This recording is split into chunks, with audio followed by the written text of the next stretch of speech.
Total number of votes recorded in the division today of 148, out of which the Honorable Member Mr. Murad Ali Shah has secured 112 votes.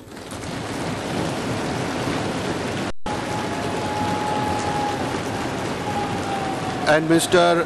Ali Khurshidi, MPA, has secured 36 votes.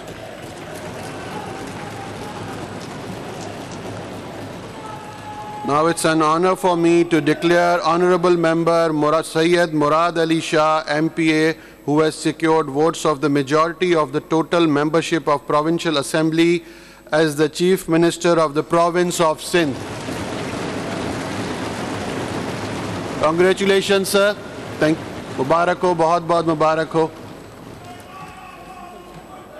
मैं request करूंगा कि आप अपनी seat पे आ जाएं please.